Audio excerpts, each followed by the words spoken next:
आज इंडिगोचा घोळ 7व्या दिवशी थांबलेला नाही. देशभरात आज पुन्हा 250 पेक्षा जास्त फ्लाइट्स ह्या रद्द केल्या. विमानतळांवर रडणारी मुलं, दमलेले ज्येष्ठ नागरिक, अडकलेले लाखो प्रवासी आणि त्यांच्या चेहऱ्यावर एकच प्रश्न, यात आमची चूक काय? देशभरात 3900 पेक्षा जास्त फ्लाइट्स रद्द झाल्या आणि लाखो नागरिक अडकले. देशभरात गेल्या काही दिवसात उभं राहिलेलं इंडिगोचं संकट हे फक्त विमान कंपनीचे व्यवस्थापन अपयश नाही, तर सरकारच्या निष्क्रियतेचा आणि प्रणालीच्या ढासळण्याचे जिवंत उदाहरण आहे. एवढ्या मोठ्या सिव्हिल एव्हिएशन संकट आलंच कशामुळे? याचे सूत्रधार आणि जबाबदारी कोणाची?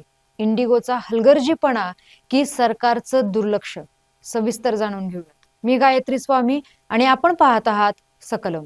इंडिगोने FDTL म्हणजे फ्लाइट ड्युटी टाइम लिमिटेशन या नवीन नियमांसाठी तयारीच केली नव्हती. पायलट्सना जास्त विश्रांतीची गरज आहे हे सरकारलाही माहित होतं.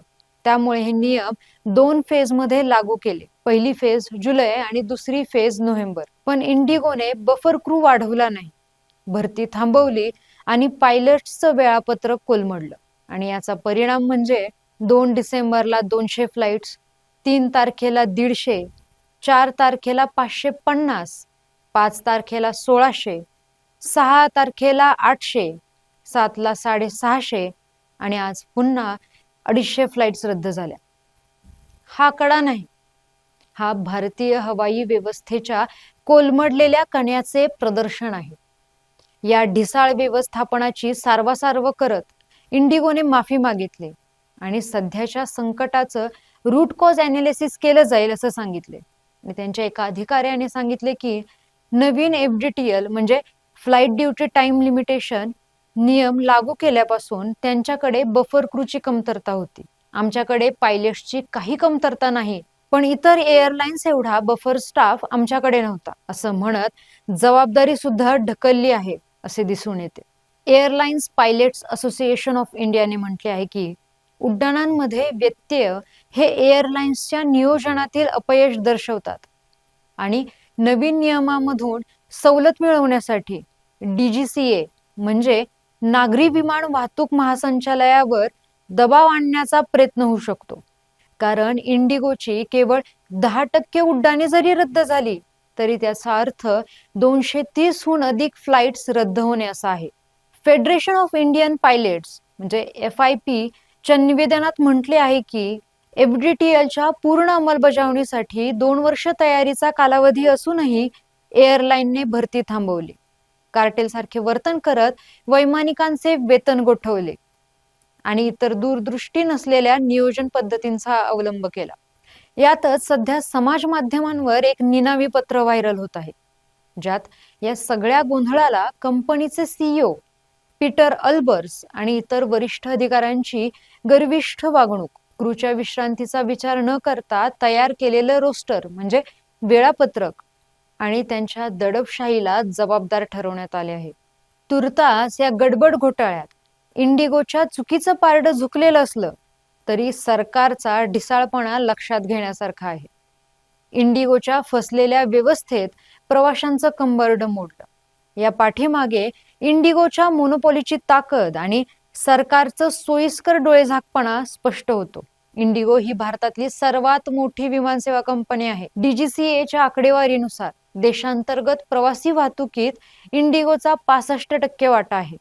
इंडिगोची मोनोपॉली आणि राष्ट्रीय सुरक्षेचा प्रश्न लक्षात घेत अखिल भारतीय ग्राहक पंचायतने CCPA म्हणजे सेंट्रल कन्झ्युमर प्रोटेक्शन ऑथॉरिटी आणि कन्झ्युमर अफेअर्स विभागाला तात्काळ कारवाईची मागणी केली आहे. इंडिगोवर मक्तेदारीचा गैरवापर आणि प्रवाशांना दिशाभूल केल्याचा आरोप केला आहे. विमानतळावरची अनियंत्रित गर्दीचे नियोजन करण्यासाठी CISF दहशतवाद विरोधी कामासाठी प्रशिक्षित असलेल्या जवानांना त्यांचं काम सोडून क्राऊड कंट्रोल करण्यासाठी वापरण्यात आलं आहे. हे फक्त व्यवस्थापनाची चूक नव्हे, यामुळे थेट राष्ट्रीय सुरक्षेलाच धोका निर्माण झाला आहे. इंडिगोने प्रवाशांना फक्त तिकीट किंमत देऊन प्रश्न सुटणार नाही, प्रवाशांच्या गैरसोयीसाठी प्रति प्रवासी किमान 20,000ची नुकसान भरपाईची मागणी त्यांनी केली आहे. आणि गृह मंत्रालयाने इंडिगोवर कठोर चौकशी करून त्यांची मक्तेदारी मोडावी ही ठाम मागणी अखिल भारतीय ग्राहक पंचायतने केली आहे. सरकारने वर्षानुवर्षे उडान म्हणजे उडे देश का आम नागरिक या योजनेचा मोठा गाजावाजा केला. सर्वांसाठी हवाई प्रवास स्वस्त, सुरक्षित आणि सोयीचा. पण आजचे दृश्य एक कटू सत्य सांगतात की उडानची स्वप्न ही धुळीस मिळाली. सरकार प्रवाशांपेक्षा कंपनीच्या मक्तेदारीला जास्त सुरक्षित ठेवल्यासारखे इथे दिसत आहे. सुप्रीम कोर्टानेही तातडीची सुनावणी नाकारली.